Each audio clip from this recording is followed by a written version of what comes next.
Now, in a move which targets people of color, Florida governor on Thursday signed into law a slew of voting restrictions. The bill, called SB 90, restricts voting by mail, requires valid voter identification and prohibits use of private funds to finance campaigns. This makes Florida the latest Republican state to impose voting hurdles following Trump's baseless charge of fraud in last year's election. Georgia, Montana and Iowa have already passed similar laws, while states like Texas, Arizona, Michigan and Ohio are considering their own bills.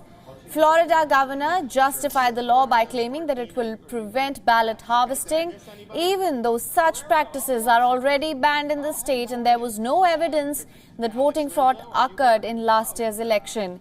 The White House reacted to the bill, saying that Florida was moving in the wrong direction. The bill was immediately challenged in federal court.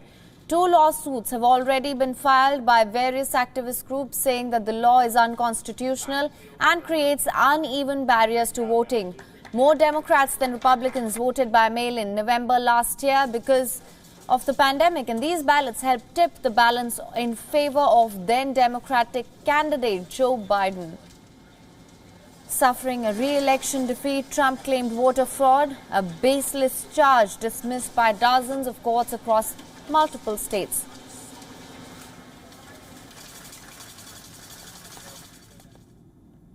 And now for more on this, WION correspondent Rachel Silverman is joining us live from San Francisco.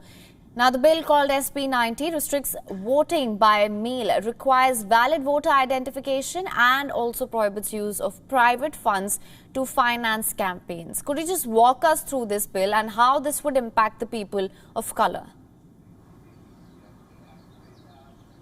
Right. Well, like similar bills that Republicans are pushing in dozens of state legislatures across the country, this Florida measure makes it harder to vote by mail.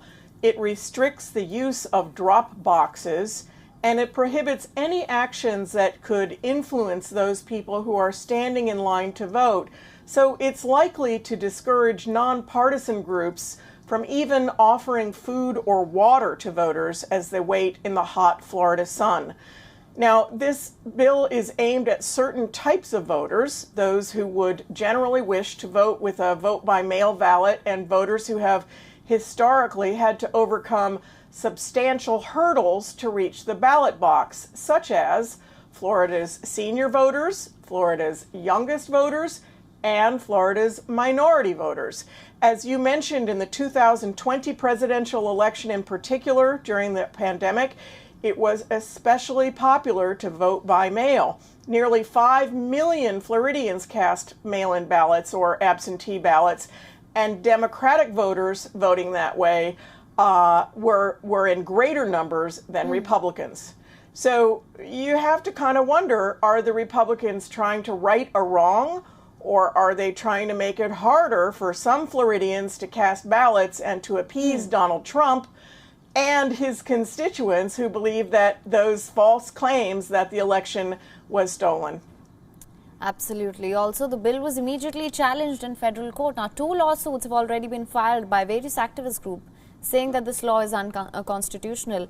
So what can we expect going forward now? Well, the law was immediately challenged in federal court. The voting rights advocates say that the law creates undue and uneven barriers to voting. So it will have to go through the courts, and we'll see if this sticks or if it's ruled unconstitutional. We'll have to keep our eyes open for that one. All right. WION is now available in your country. Download the app now. Get all the news on the move.